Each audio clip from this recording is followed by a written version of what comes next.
Welcome to the CBS Radio Mystery Theater Archives, the only YouTube channel which has the original classic episodes of the CBS Radio Mystery Theater in order with no ads.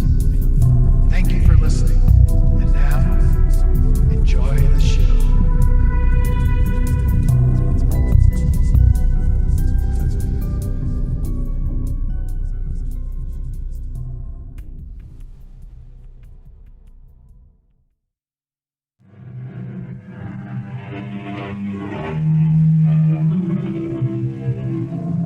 Come in. Welcome. I'm E.G. Marshall. Come behind the creaking door and leave your good judgment and reason outside. Here you enter with only your imagination, anticipation of strange and chilling things to come. Our story concerns Miriam Purcell, a woman who spent her life amassing a fortune in gold. Gold bracelets, gold earrings, gold coins, gold anything. She loved and worshipped gold. She loved it so much, it meant more to her than life. Miriam. What's the matter, Jason? I can't get my breath. My heart. Get the doctor. The number's on the phone. You can't miss it. Jason, relax. You'll be all right. I'm getting the doctor. Jason? Jason? Good morning. To Lacey's Delicatessen and Soubrette Market. Sorry. Wrong number.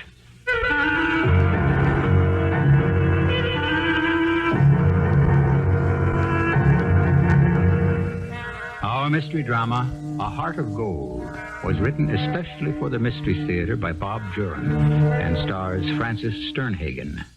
It is sponsored in part by Buick Motor Division and True Value Hardware Stores. I'll be back shortly with Act One. Most of us have a consuming passion in life. For some, it may be as simple and loving as the care of a pet. For others, it may be a job, profession, a hobby. For Miriam Purcell, it was gold. Gold in any form. It fascinated her, obsessed her, and controlled her. But Miriam Purcell was growing old. She knew her end was not far off, and she dreaded the fact that she would have to leave her gold behind and be forgotten with the rest. So Miriam Purcell came up with a unique idea. My portrait in gold coins, Rupert. A specially struck commemorative set of coins. Miriam, my father and I have been your attorneys, your counselors, well, and more than that, your friends for 40 years. Now, let me advise. I don't want advice. I want you to arrange it. You're telling me you want to take your gold, every ring, every bracelet, every bit of gold you own, and melt it into coin? Precisely. Commemorative coins with my portrait on them. I shall make it a bequest to the City Public Library. I rather think the City Fathers would be happy to honor my memory in the public library. I've done plenty for this city. Your philanthropy is a legend, Miriam, but... No buts, Rupert. I'm paying you to do as I say. But your gold is worth a fortune. And I've no one to leave it to. Well, the sale would bring enough to... What sale? Well, when your estate is, disposed of. Exactly, Rupert. I don't want to be disposed of. I don't want my possessions thrown to the winds, the auction block or whatever. Oh, I don't care about the house and the furniture. But my gold, that shall never fall into greedy hands. I plan to protect it. The moment the idea struck me, I knew that it was the right thing to do. Very well, Miriam. You can handle it, Rupert. Find a place that does this sort of thing.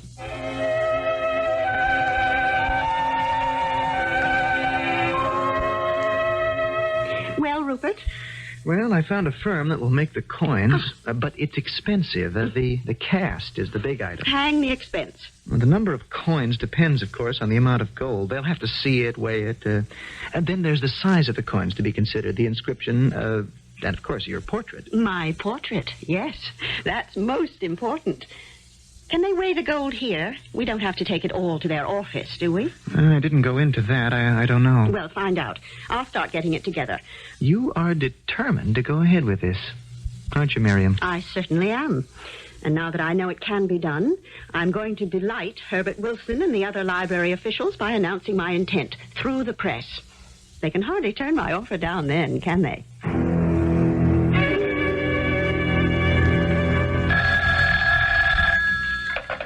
Hello? Oh, hello, Mr. Wilson. Yeah, well, I was going to discuss it with you first, but this seems so much more dramatic. You are pleased, aren't you? Yeah, I thought you would be. I do want to come down and discuss the location for the display. I don't know yet just how the coins will be mounted or how many there will be. Oh, there are a dozen details to work out. Suppose I call you as soon as my attorney works out the final preparations. Splendid, Mr. Wilson. Thank you so much for calling. There's somebody at the door. Yes, goodbye now. I'll be right there. Yes? Mrs. Purcell, how do you do? A pleasure to meet you at last. At last? My name is Elliot Roscoe. I've heard about your fine works, the Children's Theater Project, the settlement housework. Well, thank you. But what is it that you want? My visit concerns your offer to the public library. I'm an artist, Mrs. Purcell. I am an artist, and I am here to offer to do your portrait. The one which will appear on the commemorative coins. And I'm prepared to do it for nothing. No payment at all. Well, come in, Mr. Roscoe, please. Come in and sit down. Perhaps we do have something to discuss. I read of your offer in the newspaper. It intrigued me. I believe my attorney was engaging an artist. He's handling all the details, but your offer does appeal to me. I'm willing to do the portrait for nothing. A gesture of thanks on behalf of the public who've benefited from your philanthropy. You do have a way with words, don't you, Mr. Roscoe? Words, and with a paintbrush. I've brought some samples of my work. I thought it only fair to show you my work before you've committed yourself to have the portrait done by me. Well, I'm delighted to see them, but I'm sure that we'll... It's just me, Miriam. Come in. Come in, Rupert. I have a surprise for you. Indeed. Well, that's certainly nothing new. Rupert, this is Mr. Roscoe, Elliot Roscoe. He's a painter. My attorney, Mr. Hyatt. How do you do? My pleasure, Mr. Hyatt. He was just showing me samples of his work. Oh? Come look at them, too, Rupert. He's offered to paint my portrait for the coins, free of charge. For nothing? Well, that is a surprise. As I said to Mrs. Purcell, a gesture of thanks for her kind works in the city. These are spectacular, Elliot. May I call you Elliot? I'm honored. Oh, look at this landscape, Rupert. Damn good stuff. Oh, an excellent still life. I'm surprised your name doesn't register. I'm no stranger to art. Well, I'm better known on the continent, actually, but in a small way. I'm trying to get established here. I admitted to Mrs. Purcell the opportunity to do her portrait for the coins will be of great help to my career. That is, if I'm the chosen artist. Well, as far as I'm concerned, you're chosen. What do you think, Rupert? Well, I was planning to get Henry Fowle. Let me talk to him first. There are certain specifications the coin company demands, and Fowle's familiar with them. I'm sure Elliot can handle that. What did you have in mind for the portrait, Mrs. Purcell?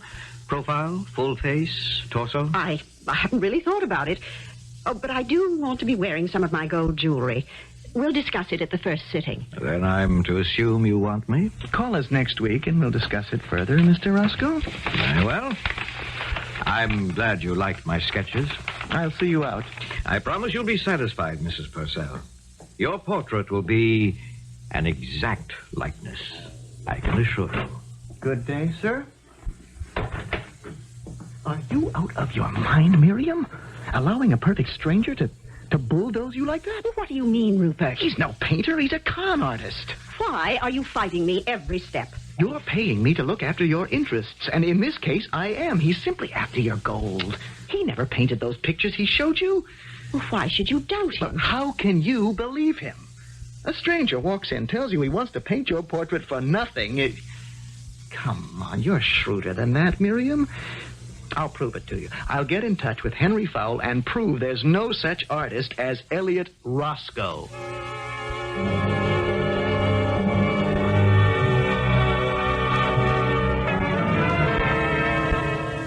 Well, I was wrong, it seems. Fowle says Roscoe's one of a promising new group of modernists. And Fowle's too busy to take the job anyway. So I wasn't born yesterday. No, there was something about Elliot Roscoe that made me trust him immediately.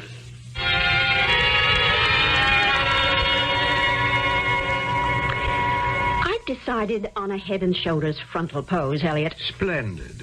And I want just the trace of a smile. Oh, indeed. I intend to capture the real you, Mrs. Purcell. Now, look left, please. Good. Now, right. Now, raise your head slightly. Yes, splendid. How long do you think it's going to take? No more than a week. Now, straight at me. Fine. Oh, all right, sit. Just like that. Fine. When did you acquire your fancy for gold, Mrs. Purcell? Ever since I was a child, I think. When an aunt gave me a $5 gold piece. Oh, I still remember it. I still have it, in fact. It felt so warm, so heavy, so solid. I think I made up my mind then that gold was security. Sometimes, perhaps. Head up a little. Oh, that's better. Of course, I couldn't afford much until I married Mr. Purcell. That changed everything. Yes, he was obviously well off. Arthur was a millionaire 10 times over. Mm-hmm. Turn left, please. Good. Those are stunning earrings. Oh, they're my favorite of all my jewelry. These are not going into the melting pot. I want these to go with me to my grave. They must mean a lot to you. The first time I saw them, I knew I had to have them. And then they were given to me by a dear friend. Of course, the sentimental value exceeds the monetary worth. Yes, I suppose it does. I remember how thrilled I was when this dear friend offered them to me. Oh, how I remember. And I remember what I went through to get them. Arthur never knew, thank God. No one suspected, least of all Helene. I wonder what this artist would say if he knew what I was thinking. Thinking back to that party when Helene first wore those earrings. I wish we'd gotten here earlier, Arthur. The hors d'oeuvres are practically gone. Sorry, my dear, but business is business. I told you to go on ahead without me. And show up alone? You know me better than... What is it? Helene Connors, over there talking to Max Longstreet. Well, she's our hostess. What's so unusual Those about earrings. I've got to know where she found them. Well, she spotted us. She's heading this way. All you have to do is ask. I may have to do more than that. Miriam, Arthur, I'm so delighted you could make it. Business as usual. Sorry we're late. Oh, no matter. Come on and enjoy yourself. Helene, Yes. where did you ever find those earrings? Aren't they spectacular? Oh, Ed had them made especially for our anniversary. solid gold. Solid. I'm liable to have earlobes down to here from wearing them, but I don't care. I'm envious. I wish they were mine. Well, perhaps we can have a pair made for you. I'll find out where Ed... Oh, Arthur, I'm afraid not. Ed made sure that these could never be duplicated. Too bad. For Miriam, that is. Yes, too bad. Oh, there are the ledgers. I've got to greet them. Get some champagne. You've got to drink to our 25th anniversary. Well, I'll drink to that. I'll get some for us, Miriam. You circulate. I don't remember who was there that night, what we ate or drank, or when we got home. All I could think of were those fantastic earrings of Helene's. I simply had to have them. It wasn't just a case of admiration. It was physical. I had to have those earrings the way a starving man has to have food. I knew Helene wouldn't dream of giving them to me, or even selling them to me. I had to think of a way of getting them, because those earrings had to be mine. Those who fail to abide by the 10th commandment, thou shalt not covet, often make themselves miserable, wishing for something they can't have. And if they take steps to get what they want, they often have to resort to evil deeds. Miriam Purcell did just that, as we'll see when I return shortly with Act 2. In her passionate quest for gold, Miriam Purcell is bound and determined to acquire a pair of earrings belonging to her dear friend, Helene Connors. As Miriam herself put it, her desire was a physical thing. We know Miriam got the earrings because she's wearing them right now, as she sits for her portrait and reflects on her acquisition.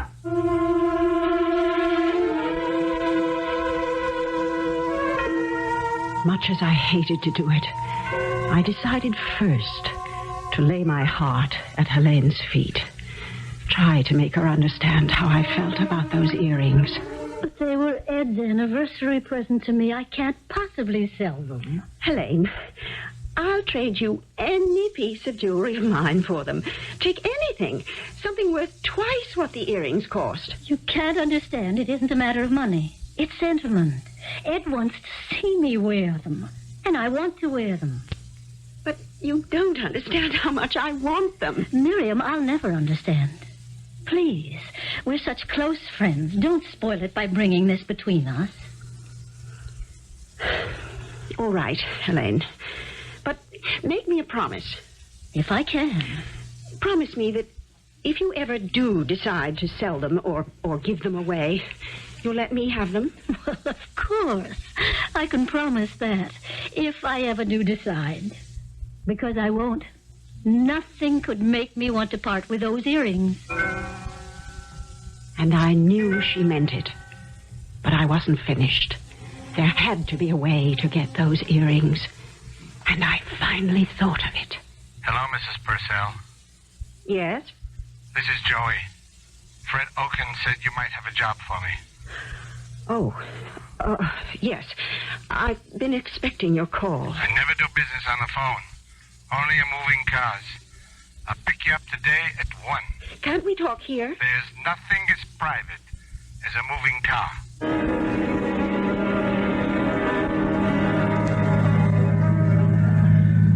This is weird. I don't know if I can handle it.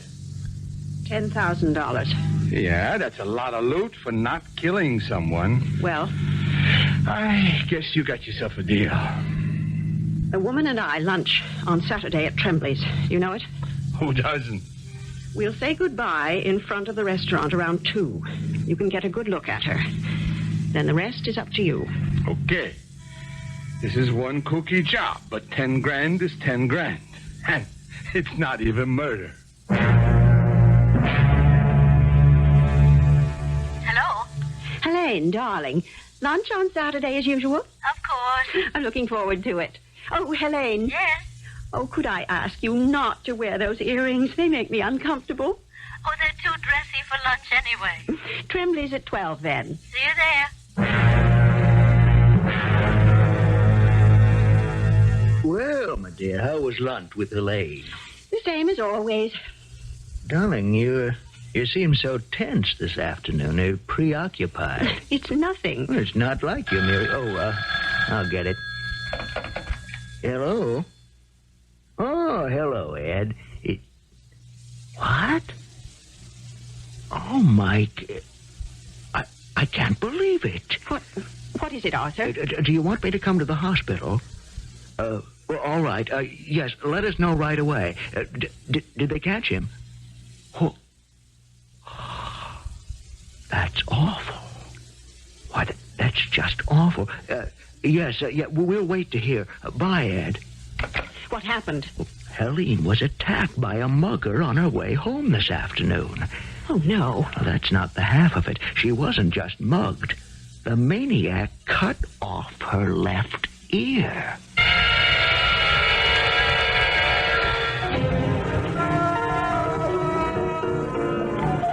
I'm so glad you're getting out and around again, Helene. I'm adjusting. Oh, if it had been me, I don't think I'd ever have gotten over it. Oh, I'm not over it. Not even after these ghastly 3 months. I'm wearing my hair longer these days, as you can see. But the emotional scars take a lot more time to heal. Oh, yes, I imagine. I asked you to lunch today, Miriam, for a reason. I have a surprise for you. A surprise? These are for you. Oh, Helene, the earrings. I've no use for earrings anymore. I remember saying nothing would ever make me want to part with them. But this has. I can't wear them, and sitting in the jewel box, they just remind me of happier days. Oh, Helene, I can't. Not after this. I promised you that if I ever got rid of them, you'd be the one to have them. I'm keeping that promise now. I want you to have them.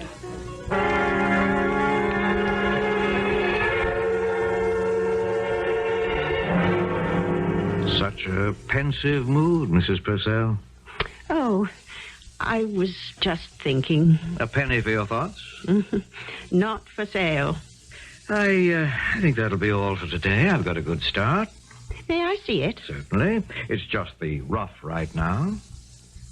Oh, but that's remarkable, Elliot. Well, that really is me. That's what we're aiming for. Same time tomorrow? Same time tomorrow. How's the portrait going, Miriam?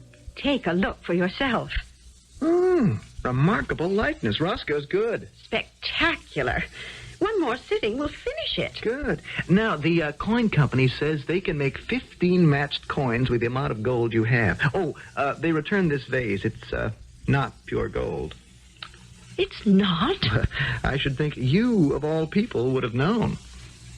No, I thought it was. Well, no matter. There's still plenty without it. Yes. Oh, 15 coins. Yes, that's marvelous. Now, they want to discuss the mounting. They suggested a velvet background set in a rosewood frame. Oh, that sounds beautiful. Yeah, they'll send some samples. You can decide then. I think I'll arrange a dedication ceremony with Henry Wilson. I mean, my presentation should be something special. The mayor, the press, champagne, don't you think?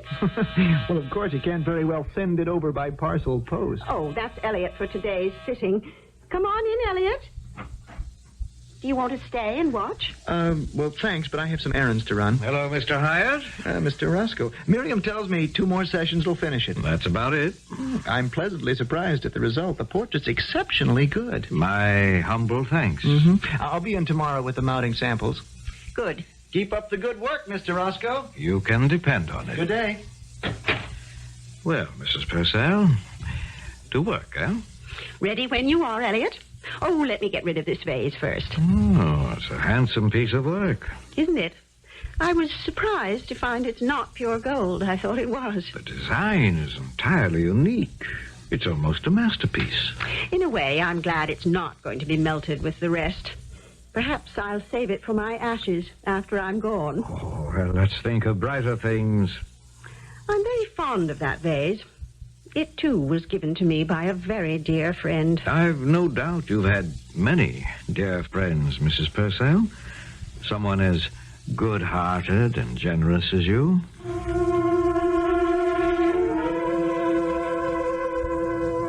Yes, I've had a lot of friends, I guess. And Jason was a good one. He was much older. Arthur and I looked on him almost as a father. I remember how he'd come to the house and play chess with Arthur. Is it my move? Yes.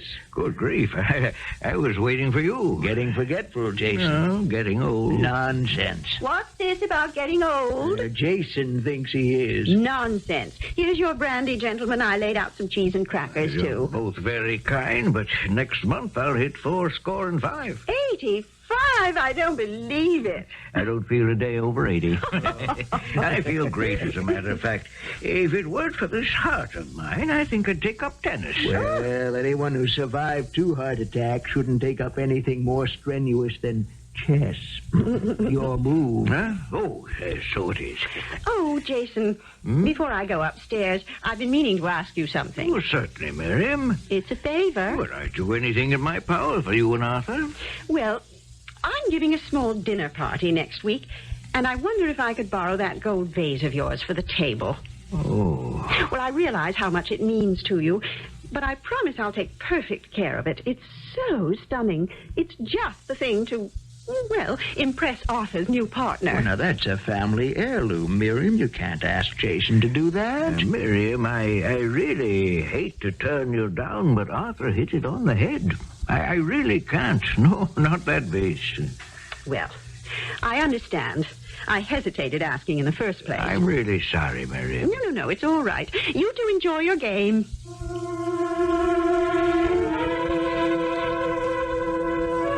I knew what his answer would be, but I thought I might persuade him. I wanted that vase, and I knew now I'd have to wear him down. Who is it? It's Miriam, Jason. Oh.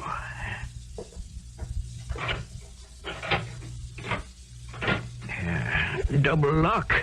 Can't be too careful. Come in, Miriam, dear. Thank you. This is an unexpected pleasure. I've come to make another plea. About the vase. Yes. Oh, it's so handsome.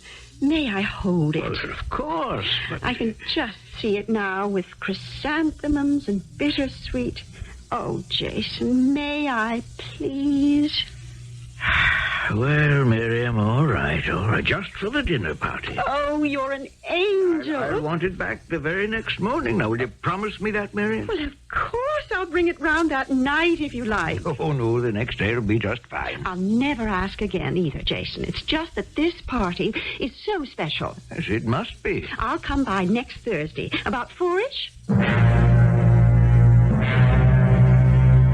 Here you are, Miriam, and you'll take good care of it. Oh, you can count on it, Jason. I'll never let it out of my sight, and you'll have it back first thing tomorrow morning. I'll bring it round in a cab myself. You must, Miriam, and have a good party. It's a perfect evening, Miriam. You outdid yourself. Thank you, my dear Arthur. Chrysanthemums and bittersweet. It's beautiful. Even without Jason's vase you wanted so much. Oh, yes. Well, it wouldn't have worked anyway. His vase was really too small for the arrangement.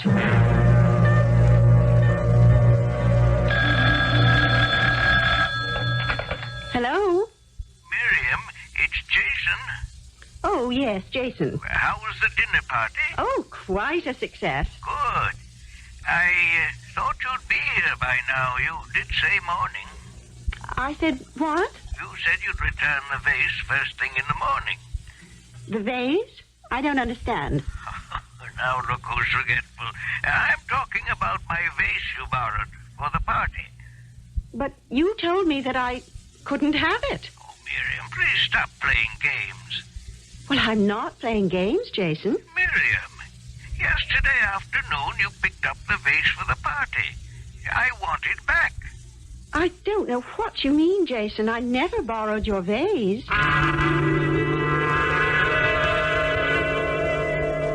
Everyone's raving about the party, Miriam. You certainly made an impression. Arthur, Hmm? I think Jason's getting more forgetful than usual. What do you mean? Well, he called me today and claimed that he lent me that vase for the party, and now he wants it back. What? You heard him tell me last week that I couldn't have it. In fact, you agreed because it's a family heirloom. Well, that's right. Now, why would he say he lent it to you? I can't imagine. But if he does press the issue, what are we going to do? Miriam got the vase she wanted, and she's put herself in something of a spot. I don't think Miriam considered all the aspects before she really tried to steal Jason's vase. And that's what she did. Oh, Jason gave it to her, that's true, but he did so in good faith. And we've seen that Miriam betrayed that faith. Jason isn't going to take this lying down, as we'll see when I return shortly with Act 3. Having an all-consuming interest can be a healthy thing, up to a point. To the point where the interest takes over reason and a person will stop at nothing to achieve the goal. Miriam Purcell's pursuit of her golden treasures has driven her to some surprising lengths. She's driven an old man to desperation with a lie. Jason's getting to be impossible. He called me again today, insisting he lent you that vase. Oh, I feel terrible. He's such an old and dear friend. Well, what can we do? We can't have him hounding us like this. Miriam, you are telling the truth. You didn't borrow that vase. But, Arthur, how could you possibly think that... I know, but I can't see why Jason would make up such a story. Well, do you think I would? Do you think I'd pretend I didn't borrow it? What reason would I have? Well, we've got a problem on our hands. Maybe Rupert can talk to him. Oh, I hate to get our lawyer into this. It can't be that serious. Well, it might get to be if Jason's lawyer gets into it. Jason, I've come to try to reason with you. Reason with me? You witch. Oh, Jason, how can you say that? How can I say that? Because that's what you are. Old friends, indeed. You stole my vase. If your father were alive, he'd believe me. I thought Arthur would. Jason, you're upsetting yourself. Upset?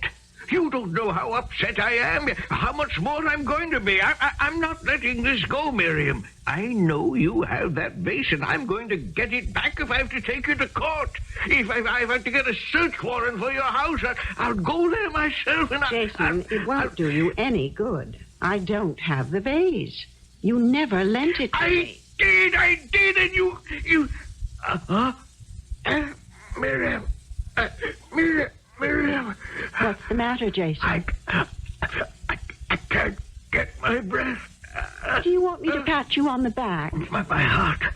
Get my doctor. Your number's on the front of the phone.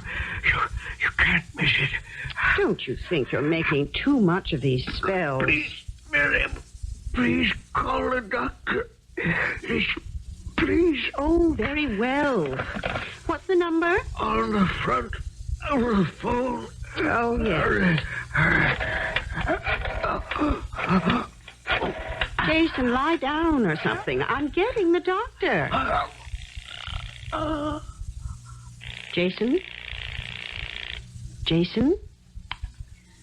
Good morning, Charlie's Delicatessen Soup-Red Market. May I help you? Jason? Hello? May I help you?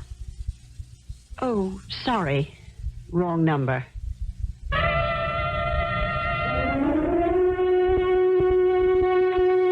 I'm home, Miriam. Oh, you're early. Yeah, had a pretty good day. Finished up early. And a banner day it was. Not one phone call from Jason. Oh. Maybe he's cooling off about the whole thing. Oh, maybe.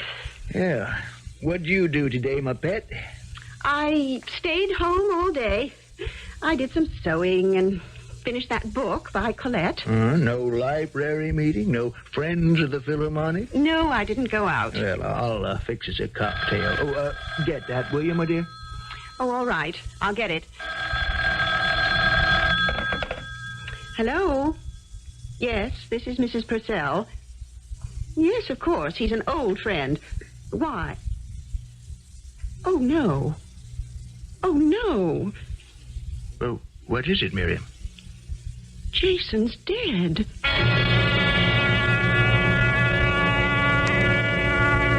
Poor Jason. Well, it wasn't totally unexpected. He'd had 2 heart attacks before. I'll miss him, though. So will I. I wish we could see him to say goodbye. They decided to close the casket. Rupert told me his face was a mask of pain when they found him. Oh, how awful. Yeah. He had a long and happy life, though. I hope I live to be 85. Chin up a little. Getting tired? No, not really. I'm almost finished. We won't need a session tomorrow. I can finish the last details at my studio. How long before the coins are ready? 4 to 6 weeks. Well, that does it for today. So we're finished.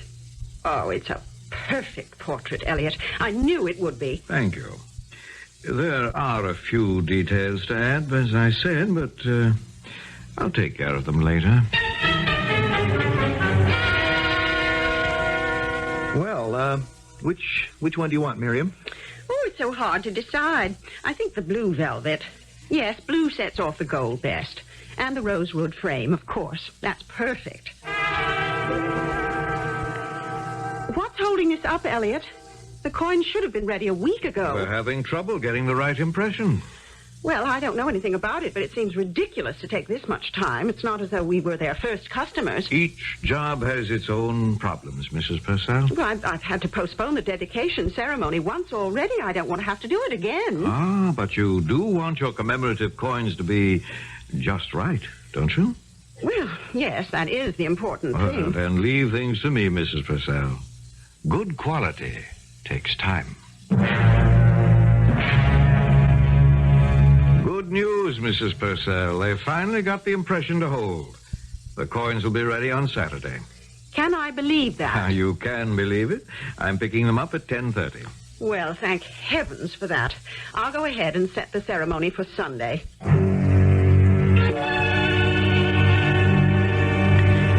But it's almost noon. Where is Elliot?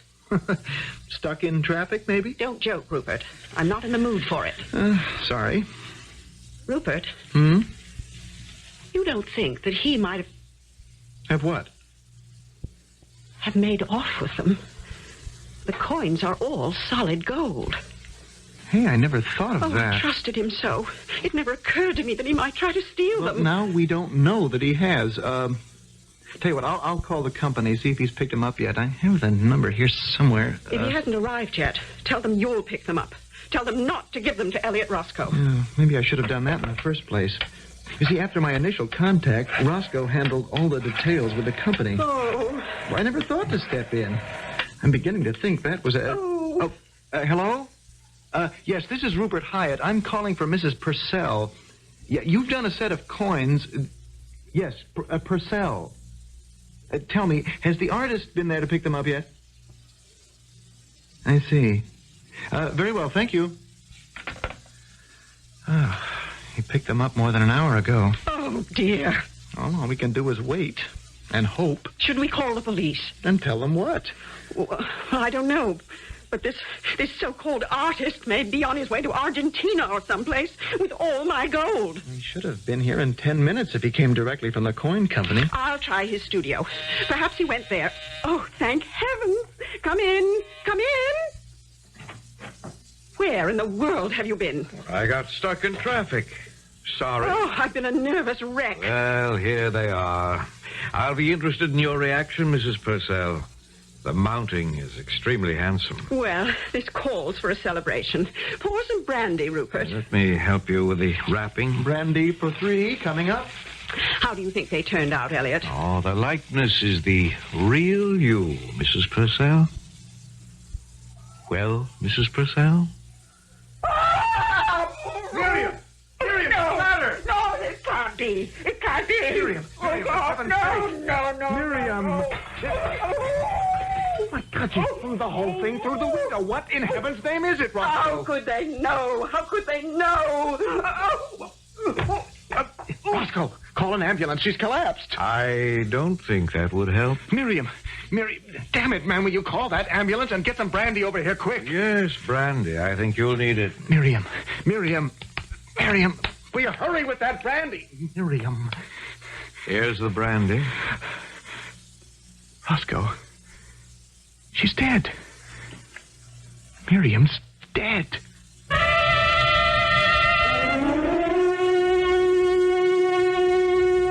Miriam going like that. I just can't believe she's dead. The shock. Yes, the shock. She was opening the coins and then... What's the matter with those coins, Roscoe? You know. Yes, I know. Well, I'd forgotten about them when Miriam collapsed. She threw them out the window. I was so upset I never gave them another thought. You know, they must still be in the courtyard. Come on.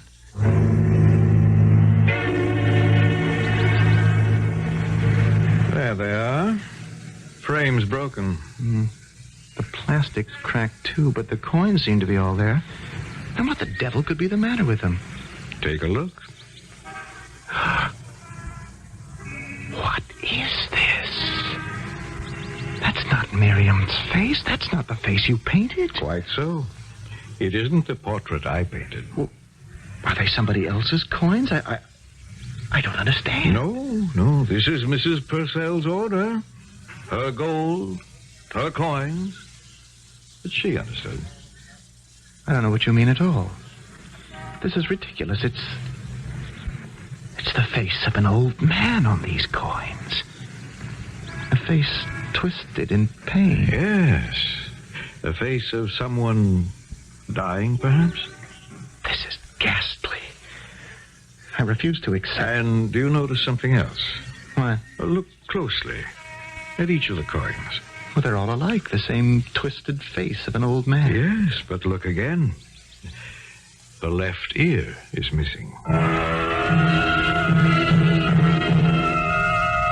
No, Miriam, that's not the portrait I painted. It's the one you painted yourself, with your greed, your selfishness, your cruelty. Oh, the canvas was beautiful.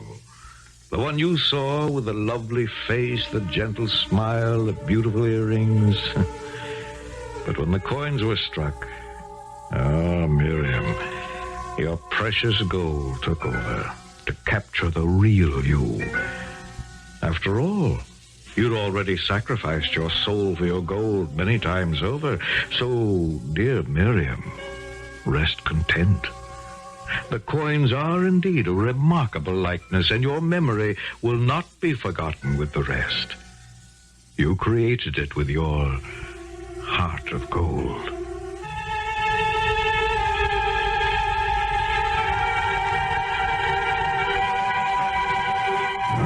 The face we present to the world is a mask that hides the true self. Oh, that's not to say all of us are villains at heart, but all of us have some little deep, dark secret, some concealed desire, some hidden wish that we want to keep from the world. Miriam Purcell's mask of goodness fooled everyone, except Elliot Roscoe. Curious he should turn up so suddenly and offer to do the portrait. I wonder where he came from. I wonder who he was. We'll speculate further when I return shortly. I guess we all know by now that the personage who called himself Elliot Roscoe was no ordinary painter, if indeed he was a painter at all. He takes many shapes and many names. He chooses his profession to suit the occasion. He found Miriam Purcell a perfect subject for his art. She had all the qualities that appealed to him. No wonder the portrait turned out to be such a remarkable likeness. Our cast included Francis Sternhagen, Bill Griffis, Russell Horton, and Ann Shepard. The entire production was under the direction of Hyman Brown. This is E.G. Marshall inviting you to return to our Mystery Theater for another adventure in the macabre. Until next time, pleasant dreams.